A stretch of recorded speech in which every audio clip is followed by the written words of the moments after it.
Lost Israel's further country. In the apocryphal book of 2 Esdras 13, verses 40 through 45, we read, "These are the 10 tribes which were carried away prisoners out of their own land in the time of Osea the king, whom Salmanesar the king of Assyria led away captive. And he led them over the waters, and so came they into another land. But they took this counsel among themselves, that they would leave the multitude of the heathen and go forth into a further country, where never mankind dwelt.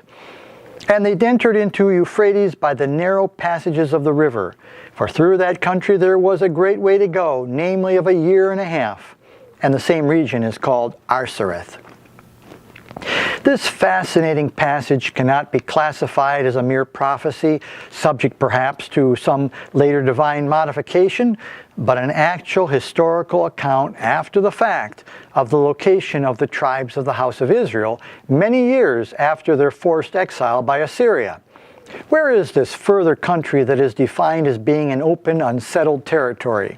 This description automatically discounts the lands to the south and east of the Israel tribe's last known locations in the upper reaches of the Assyrian Empire. Could they have instead migrated north and west? We know for certain at least 3 locations where the tribes of the house of Israel were first settled by the Assyrians. The book of 2 Kings 17 verse 6 states, "In the 9th year of Osea, the king of Assyria took Samaria and carried Israel away into Assyria, and placed them in Halah and Habor by the river Gozan, and in the cities of the Medes." The first 2 locations are in the far northern region of Mesopotamia. At various times controlled by Assyria, Halah was 12 miles north of Nineveh on the Kosor River, a tributary of the Tigris River. Habor, or Gozan, is modern Tel Halaf on the upper course of the Euphrates, in a broad geographical area known as Aram Anatolia. In contrast, the term cities of the Medes refers to places such as Ragiz in today's northwestern Iran far to the east, which is cited in the apocryphal book of Tobit.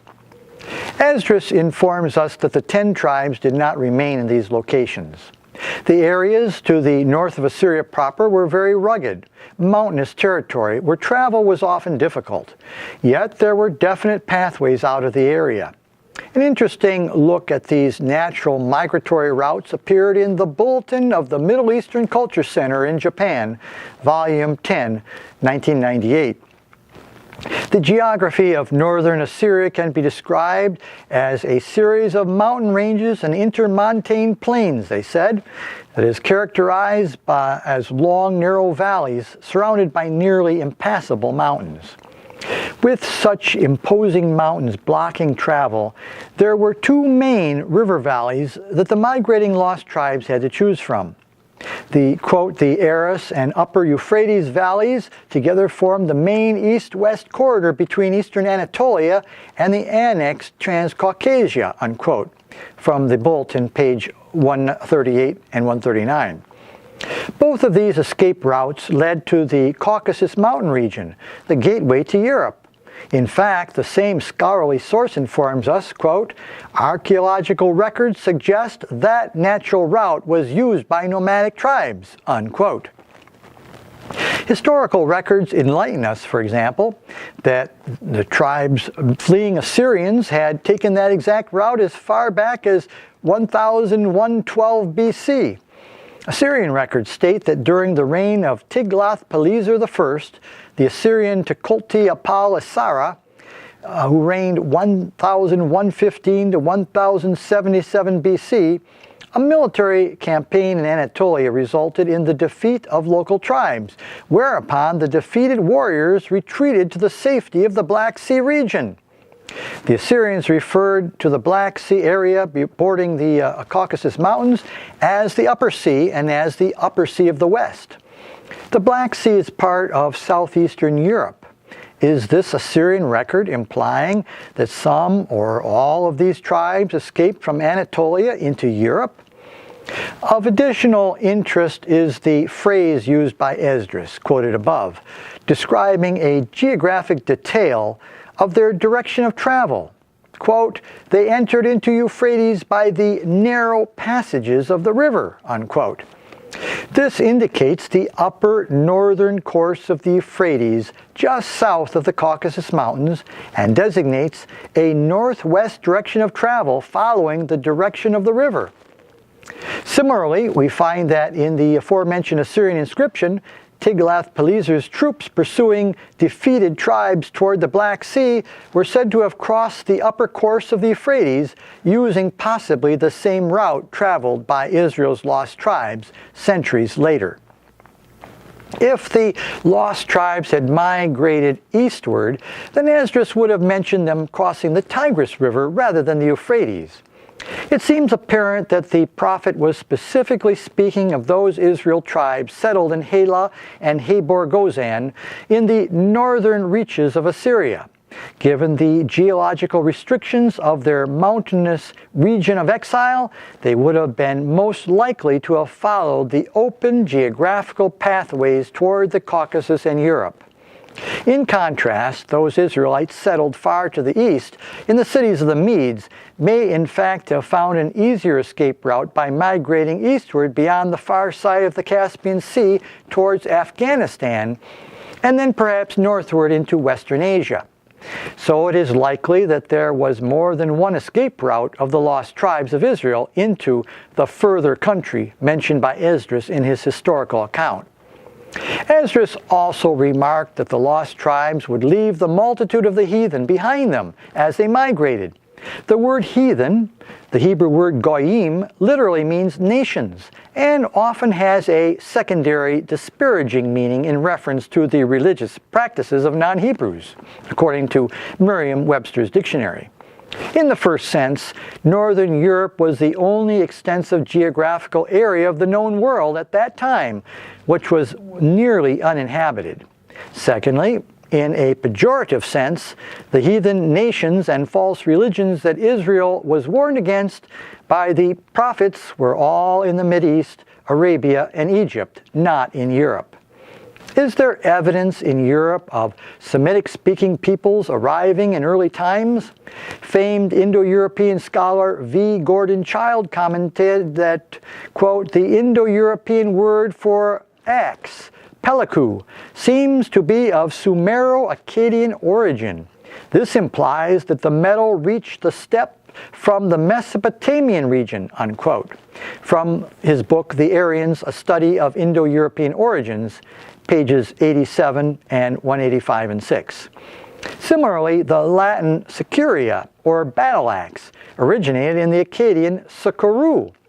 The early country of Akkad, also known as Chaldea, was the birthplace of Abraham.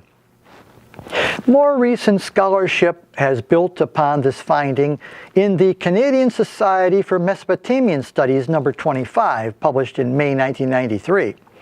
Professor Stuart C. Brown of the Memorial University of Newfoundland postulated the theory that the original Indo-European homeland lay in West Asia in the region of Aram Anatolia. He writes, quote, the earliest recorded Indo-European languages are those from the 2nd millennium BC of Anatolia, unquote, page 12. He quotes two noted Russian linguists, T.V. Gamkridze and V.V. Ivanov, who, quote, argued for an Anatolian homeland by pointing to numerous correspondences between the subgroup and Semitic and Caucasian languages, a phenomenon which also suggests long geographical proximity, unquote, from page 14. These Russian scholars pinpoint the location of the Indo-European homeland, quote, somewhere in the crescent that curves around the southern shores of the Black Sea, south from the Balkan Peninsula, east across ancient Anatolia, and north to the Caucasus Mountains. This location is also suggested by the frequency in Indo-European of loanwords from the Sumerian, Semitic, and Kartvelian or Caucasian languages, unquote, from page 16. Although the original Indo-European homeland is still a matter of scholarly debate, it is significant that a number of important words used in Europe had their origin in Semitic languages found in Anatolia and Chaldea. The biblical Israelites had many connections with both places, as Abraham and his relatives had called both places home, and exiled Israelites were also resettled there before migrating away to the further country recorded by Esdras. It may not be coincidence that the famed Anglo-Saxon Chronicle states that the early Britons originated in Armenia, whose name is derived from the word Aram. You can read about this interesting connection in the Story of Celto-Saxon Israel, Appendix 12, available at links on our website. Many Christians, of course, assume that all of the 10 tribes returned to Canaan after Assyria fell. But leading modern Mideast scholars disagree. Professor Lester Grab, in his book Leading Captivity Captive, The Exile as History and Ideology, observed that according to the prophet Isaiah, quote, only members of the southern kingdom, 2-tribe Judah, return, not those from the northern kingdom, the 10-tribe house of Israel. It is also clear that only a small portion of those in captivity return, unquote, from page 96. Similarly, Dr. J. Garrow Duncan, in his book New Light on Hebrew Origins, commented on the era after Israel's exile from Canaan. Quote, as for central Palestine, the ancient realm of Ephraim, it was inhabited by an extremely mixed population of Assyrian settlers who associated themselves with the ancient Israelites. But the center of gravity and the vital forces were elsewhere. They were among the colonies of the diaspora, established among the nations, unquote, from page 97. The Bible gives no indication that the exile from Canaan of the 10 tribes of the house of Israel ever ended. In fact, neither biblical nor secular history records any significant return of the lost tribes of Israel from their Assyrian exile. Where did they go? Language and geographical factors help us to identify Europe as the further country in the historical record of Esdras. Thanks for watching.